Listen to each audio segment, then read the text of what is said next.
Now you've seen a lot of this multicolored Proton eMAS 7 because not only have we driven this car 900 kilometers from KL to Johor and back, but it's also been on a tour around the country. However, today we are at the Proton test track to sample the Proton eMAS 7 to understand its dynamics and to get a better understanding of its interior. My name is AIMAN, ABDULLAH, this is Malaysian Motoring, and this is our dynamic preview of the Proton eMAS 7.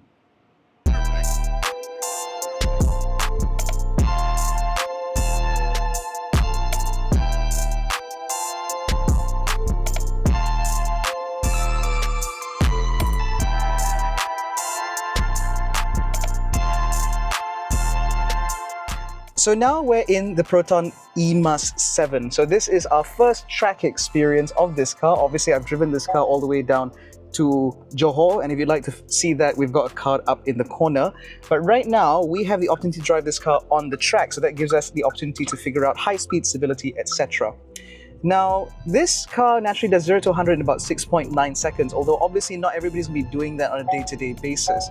Instead, they'd be slightly more concerned with how this car feels like to accelerate. The screaming you're hearing is because the car thinks this test track has a 50 km/h limit. But for the most part, this car gets up and goes quite convincingly. And because the Premier model runs on 19-inch alloy wheels wrapped in Goodyear efficient grip tires, it hooks up quite well. Now that we're on the straightaway, I'm going to try and do slightly higher speed driving. And at about 120, wind and road noise in this car is pretty well suppressed. There is a degree of wind noise I can hear about here, but it's not that bad. Now on the banking, obviously the bank at this test track is quite steep, but with this car it does feel quite stable. Now ProNat is keen to point out that they have gone through 3 versions of this suspension setup, and the car that we're driving at the moment is running version 3, which means that this has been better calibrated for Malaysian driving conditions. Now pushing it up to about 150 kilometers an hour, wind noise is a bit more pronounced, but road noise is still relatively well suppressed. And bringing it back down to about 110 kilometers an hour as we take the furthest banking out on this test track, the car continues to feel very stable indeed. And as far as I'm concerned, I think this should be good enough for the majority of Malaysian drivers. Now, compared to this car's primary rival, which is the BYD Atto 3, I do think that this car does feel a little bit more stable and a little bit more confident behind the wheel. And I have a feeling that has largely to do with Malaysian engineering involvement prior to this car coming out for market launch. So it is quite clear that Proton's engineers in Hangzhou Bay have been working quite hard in order to tailor this car better for Malaysian suitability. And now that we've done our high-speed bowl test, we are now going to move into the test track where there are a few more tests for us to do, including a staggered gate test as well as an acceleration and braking test. Now, in this little interim, I want to talk a little bit about this interior. Now, compared to a lot of other cars, some may accuse the eMAS 7 of having a very toned down, very mature cabin. But I think that the day and age of EVs feeling like they are out of this world has come to pass. I think a lot of consumers greater appreciate vehicles that feel more like cars as opposed to weird spaceshipy type things, even though this car still makes a melody very akin to an ice cream truck at slow speeds.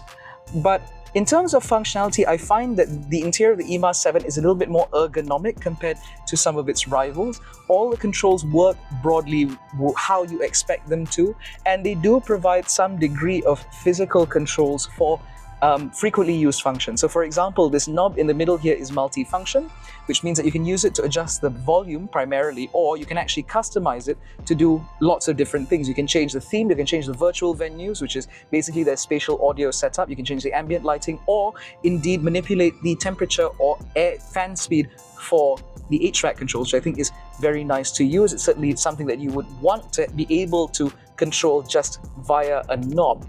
On top of that, there's a customizable button on the steering wheel which allows you to trigger things like the around view monitor, etc. And all of that works towards making this car a little bit easier to manipulate while you're driving.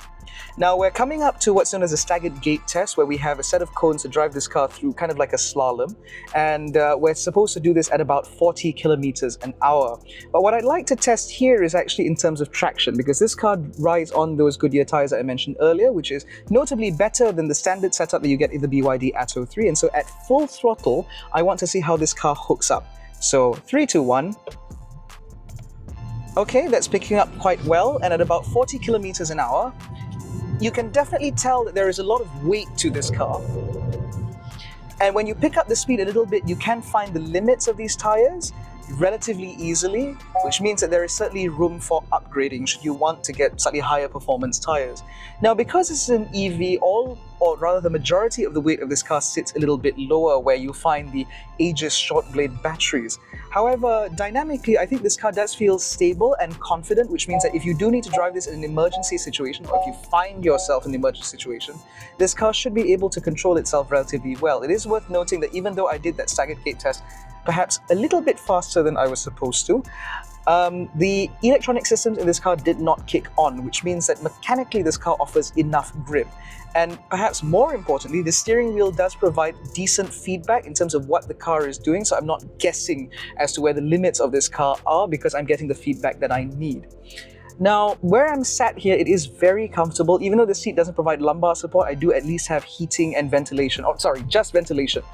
Sorry, for this premium model, and so I am sat quite comfortably. I have a decent amount of side support, which is not something that Chinese cars are known for, but I would have preferred a little bit of lumbar just for a little bit more comfort, but there we are. Now we're coming up to the acceleration test. Now this car does 0 to 106.9 seconds, which is okay. I mean, it's fast, but it's certainly faster than anyone really needs it to be, but it does okay enough. We're in sport mode now, and I'm just going to floor the throttle and see what happens. There is absolutely no wheel spin on this car as we get up to speed, which is quite good given the fact that this road is quite coarse. And now as we come onto the brakes, I just like to see how... Okay, that was perhaps 90% braking, which has caused the keys to go flying. But even at about 90-ish% of brake pedal input, this car remains very straight. It has tracked quite well. So I think that that is indicative enough that this car has been tuned to better suit Malaysian usability. So as far as I'm concerned, the E.MAS 7 does put a pretty convincing foot forward. Now, for the prices that they're estimating, because they reckon the E.MAS 7 lineup will start at about 120,000 ringgit, I think that it does put a pretty good value proposition forward because this is significantly larger than, say, a BYD Dolphin, which is about the same price. And it is also significantly cheaper than the BYD Atto 3 or the Leapmotor C10. But it is worth pointing out that at the time you're watching this video, this car has not officially been launched yet, which means we don't have official prices, only the estimations that ProNet has already publicized. And based on that, I think this car does put a pretty convincing package forward. Now, in terms of the exterior, we can't show you that in this video. You'll have to wait for further updates later on, coming in December.